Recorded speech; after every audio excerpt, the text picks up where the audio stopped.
d'une nouvelle année, on prend forcément de bonnes résolutions, celles que l'on tiendra et celles que l'on ne tiendra pas. Mais ce qui est motivant au final, c'est que l'an 9 nous offre l'opportunité de pouvoir faire du neuf. Alors pour ce premier épisode 2026 d'Inspirons, je vous propose de laisser derrière nous le backlash écologique qui a marqué 2025 et de débuter l'année sous le signe de l'écologie positive. À contre-courant donc, exactement comme le font les albatros, ces spectaculaires oiseaux marins, pour déjouer la puissance des vents et en faire une force d'élévation et d'orientation dans les airs océaniques. L'albatros, ou une espèce menacée d'extinction, qui fait pourtant preuve d'une incroyable capacité d'adaptation et de résilience pour assurer sa survie. Ici, ce plus grand oiseau du monde s'érigeait comme un modèle à suivre pour nous aider à faire face aux multicrises environnementales, climatiques et autres dans lesquelles nous nous trouvons. C'est ce que nous insuffle dans son ouvrage l'exploratrice scientifique marseillaise Déborah Pardo. Docteur en écologie des populations, spécialiste mondiale de ces gigantesques oiseaux des mers, elle est l'invitée de cet épisode pour faire entendre la voix de la science à impact. On s'envole donc à dos d'albatros, destination 2026, en déployant les ailes de leur comportement inspirant. Vous écoutez Inspirons, le podcast en santé environnementale lié à la qualité de l'air d'Atmosud. Bonjour Déborah Pardo. Bonjour Frédéric. Je suis vraiment très heureuse de vous accueillir pour débuter cette année 2026 sur un souffle optimiste. Vous qui êtes l'une des figures emblématiques de l'écologie positive en France. Vous êtes donc une exploratrice scientifique polaire de la prestigieuse Société des explorateurs français. Vous avez également été élue au top 20 des femmes innovantes en 2017, depuis peu aussi administratrice du Parc national des Calanques, et vous prônez l'écologie comme une science bien avant le côté politique ou militant qu'on a pu lui attribuer au fil du temps. C'est important de repositionner l'écologie dans le domaine de la science. Évidemment, moi je pense que c'est important de manière générale, avant de débattre de quoi que ce soit, de définir les termes. Donc pour moi, mon point de vue scientifique, l'écologie, c'est l'étude des interactions entre les êtres vivants et leur environnement. Mais ce qui est important surtout que je veux transmettre aujourd'hui, c'est que l'écologie, si on le prend simplement comme notre relation à la nature qui nous entoure, il y a deux phases très importantes à distinguer. La première phase qui est la phase de sensibilisation, c'est-à-dire comment est-ce qu'on comprend que le monde change. Et je pense que celle-là, elle est acquise aujourd'hui, même si on n'a pas toutes les informations correctes parce qu'il y a un biais de négativité dans les médias. Et la deuxième phase, c'est comment est-ce que, sachant cela, je passe à l'action. Et c'est sur ça que je me concentre aujourd'hui. Voilà, et c'est notamment sur ce passage à l'action que vous avez défini cette notion de science impact. Donc une façon de dire aussi bien que vous sortez la science des laboratoires, donc à travers notamment un livre-essai, Déployer sa vie comme un albatros aux éditions Gadgetana, et qui est le fruit en fait des observations que vous avez pu mener dans les zones de l'Antarctique et de l'océan austral sur ces majestueux oiseaux que sont les albatros, et que vous emmenez aussi donc au travers de conférences et dans les entreprises, munis de votre boussole des leaders d'envergure, un outil que vous avez pu aussi mettre en place en observant ces albatros. Pourquoi déjà ce choix de sortir des labos, de faire de la science à impact ? Oui, moi j'étais vraiment hyper déter dans ma carrière de scientifique. J'ai toujours fait des stages depuis les premières années de fac à Marseille. Puis je suis partie en Erasmus. Puis j'ai essayé de rentrer dans les masters les plus compétitifs sur le thème de la biodiversité. Puis j'ai fait une thèse dans un super labo en essayant de publier un maximum parce que c'est comme ça qu'on est jugé. Et quand j'ai décroché un postdoc dans mon job de rêve à Cambridge en Angleterre, j'ai failli publier un article dans Nature pour lequel s'est opposé mon directeur de thèse de façon anonyme, donc du labo concurrent. Et là, je me suis dit, attends. Aïe. Déjà, c'est quoi ce système un peu biaisé, même si je dis pas que c'est encore comme ça peut l'être parfois. Et surtout, moi, je faisais des modèles mathématiques pour expliquer l'effet combiné de différentes menaces, donc la pêche industrielle, le changement climatique, la pollution, sur le déclin catastrophique des albatros. Et au final, on le sait déjà pourquoi ils disparaissent depuis 30 ans. Donc, il n'y a pas besoin, à mon sens, de faire d'autres analyses pour comprendre pourquoi et comment ils disparaissent. Non, il faut fermer les robinets à la source, arrêter ces menaces-là. Donc, c'était apparu comme une évidence à cette époque que j'aurais plus d'impact en tant que scientifique avec mes compétences dans le monde économique que rester enfermé dans des laboratoires. C'est comme ça que je me suis renommée scientifique à impact, parce que mon job aujourd'hui, en tant que scientifique, c'est d'explorer le monde, de transmettre sa complexité, mais souvent les autres scientifiques, ils le font en nous culpabilisant, en nous annonçant des catastrophes, Et il s'arrête là. Voilà, donc chez vous, il y a quand même la nécessité de vouloir apporter des messages un peu positifs au travers de tous les messages négatifs sur le climat, enfin qui développent quelque part une sorte d'éco-anxiété aussi. C'est ça, parce que je vous parlais des 2 phases de l'écologie tout à l'heure. Pour la prise de conscience, cette phase hyper factuelle, culpabilisante, anxiogène, elle était nécessaire pour que la majorité de la population soit consciente de la gravité de la situation. Et c'est grave, je dis pas que c'est pas grave, c'est vraiment très grave la 6e extinction de masse qui est en cours. Par contre, pour donner maintenant l'envie d'agir, l'élan, ma posture à moi, c'est de donner de l'espoir et de donner des outils. Et 3e différence, je trouve, qui me caractérise, c'est de faire des ponts entre des mondes qui d'habitude ne se parlent pas.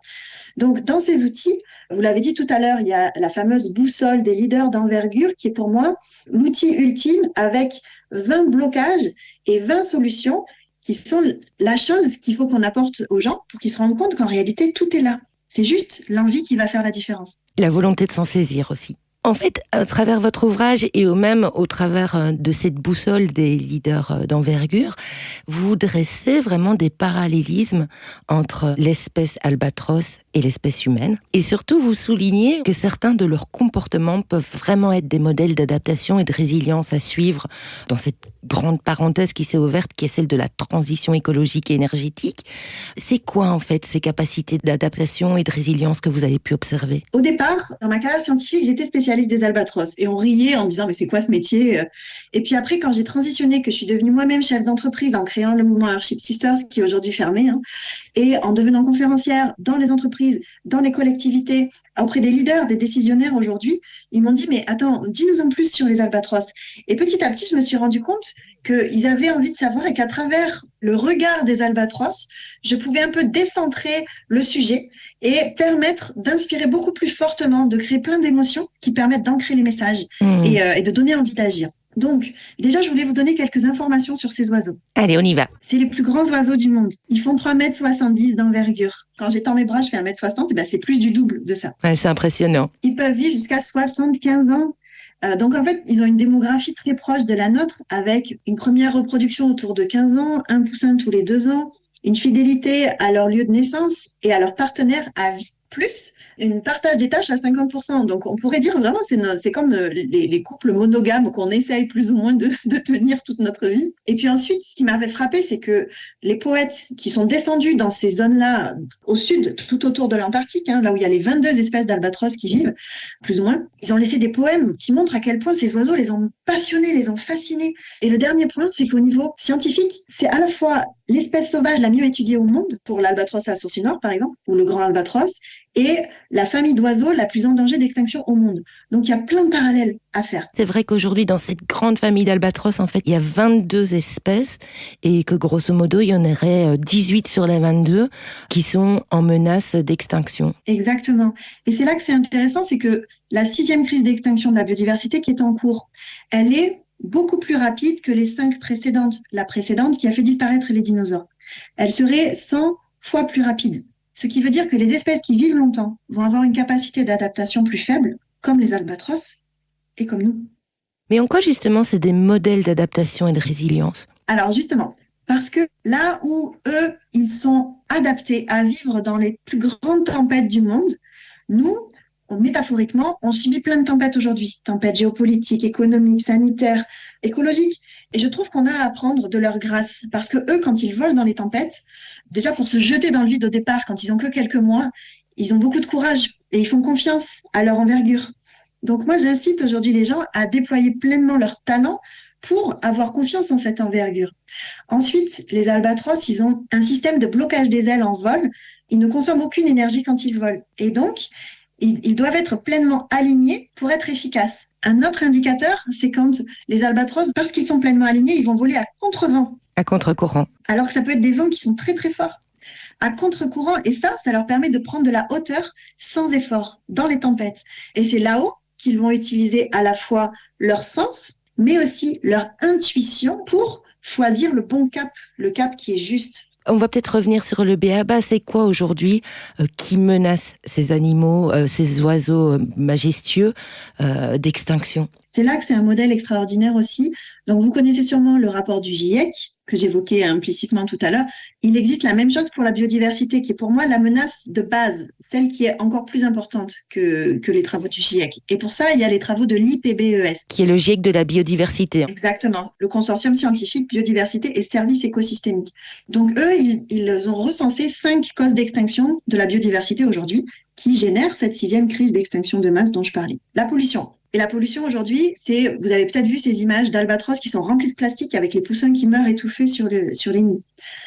Deuxièmement, l'introduction d'espèces invasives. Avec la mondialisation, on transfère énormément d'espèces d'un point A à un point B. Beaucoup d'espèces qui sont invisibles. Et chez les albatros, typiquement, c'est des rats ou des souris qui les mangent vivants sur les îles à l'autre bout du monde. Et on les a introduits involontairement avec les premiers explorateurs. C'est une catastrophe. Le 3e, c'est le changement climatique, qui est juste une des 5 causes d'extinction de la biodiversité. Il y a une tendance moyenne à l'augmentation des températures, mais c'est surtout les événements extrêmes, froids ou chauds, qui peuvent tuer tous les poussins d'une colonie d'albatros. Le 4e, c'est la dégradation des habitats. Là, elle se fait par de l'érosion intense sur les îles où ils ont été des ingénieurs des écosystèmes depuis des milliers d'années, millions d'années même, où ils ramènent le guano qui permet au sol de se former, à la végétation de pousser. Et nous, pour chasser le phoque, il y a 200 ans, on a amené des lapins pour pouvoir se nourrir quand on arrivait sur place. Et les lapins, ils ont défoncé le sol en faisant des terriers ou en mangeant la végétation. Et donc, dans les 40e rugissants, tout le sol s'en va. Et la 5e, qui est la plus grave au final, c'est que les albatros ont appris à suivre les bateaux. Et dans ces zones, c'est essentiellement des bateaux de pêche qui vont rejeter beaucoup de nourriture et ils vont être capturés accidentellement à la place des poissons. Et ça, c'est des morts inutiles et c'est de l'ordre de 100 000 albatros par an. Ah oui, quand même. Dans les zones où on ne respecte pas les mesures de protection des albatros, qui marchent très bien dans les zones économiques exclusives autour de l'Antarctique ou dans les terres australes françaises, mais qui ne sont pas appliquées en haute mer. Donc ça marche pas.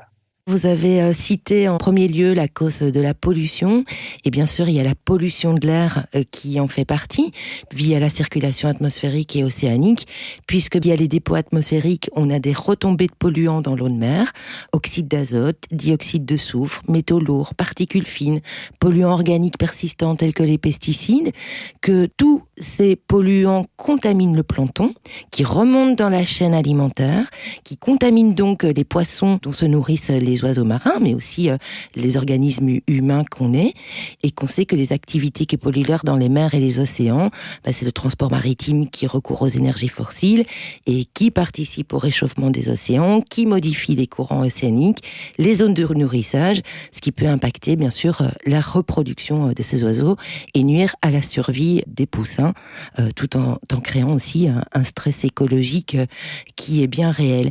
Est-ce qu'on peut dire, Déborah, que les oiseaux marins sont comme des sentinelles de l'océan? Carrément, et merci d'avoir refait le point sur tout ça. Les albatros notamment, on retrouve dans leurs plumes, dans leur sang, du mercure, du DDT, des PCB, tout est là. Donc oui, pour moi, c'est encore plus d'être une sentinelle, ça c'est ce qu'on dit depuis une dizaine d'années. Moi, je pense qu'ils sont le précurseur de ce qui va nous arriver à nous, alors qu'ils sont à l'autre bout de la planète et nous, on est en plein dedans.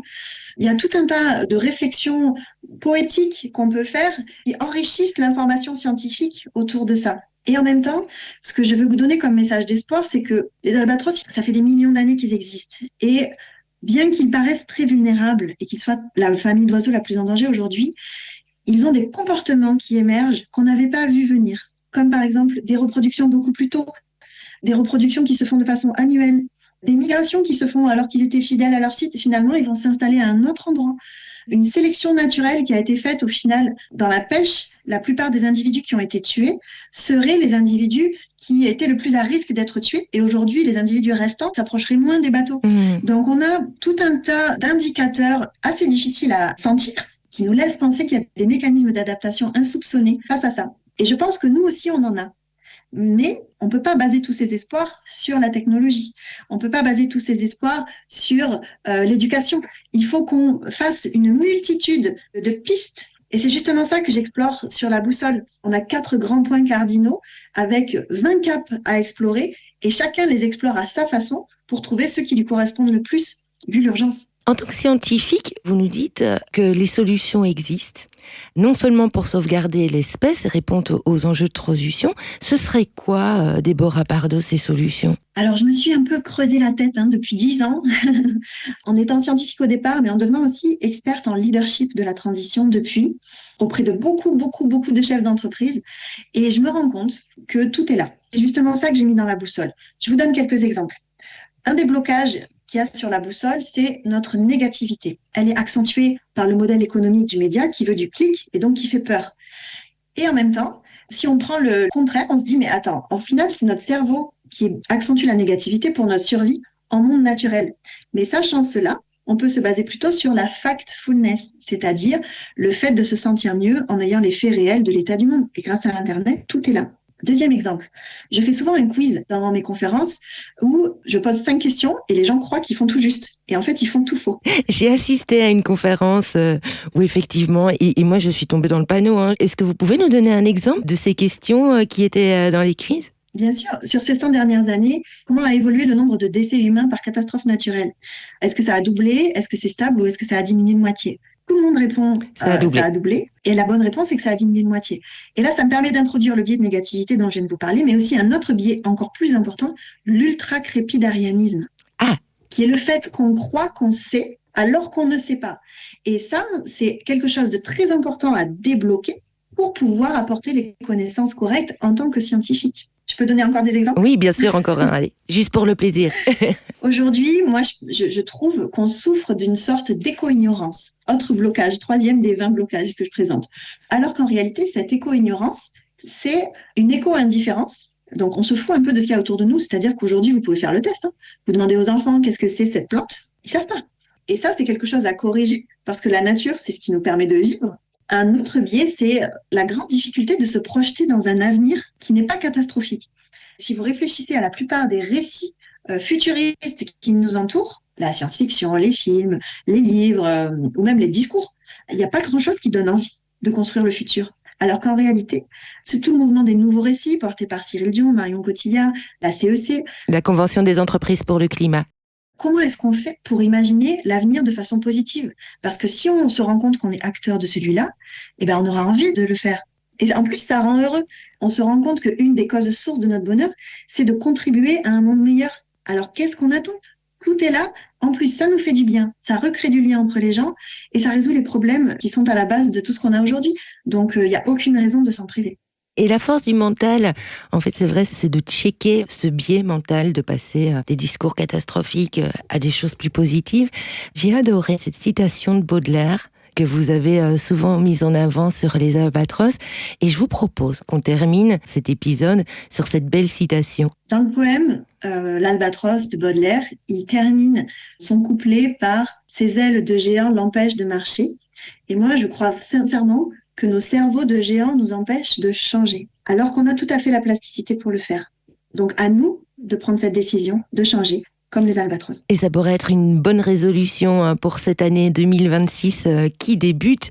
En tout cas, merci beaucoup Déborah Pardo d'avoir accepté de débuter cette nouvelle année avec nous et d'avoir partagé vos récits inspirants et grandement positifs. Bon vol à vous. Et si vous avez aimé cet épisode d'Inspirons, n'hésitez pas à lui laisser un commentaire, de jolies étoiles en guise d'évaluation et à le partager autour de vous pour que l'information en santé environnementale liée à la qualité de l'air puisse circuler auprès du plus grand nombre. Vous pouvez aussi le recevoir tous les mois directement dans votre boîte mail ou en vous inscrivant à la newsletter Inspirons via le lien laissé dans le descriptif de cet épisode. On se retrouve le mois prochain autour d'un nouveau thème. D'ici là, je vous souhaite de débuter l'année en déployant pleinement vos ailes et de vous laisser porter par des vents positifs. Prenez soin de vous.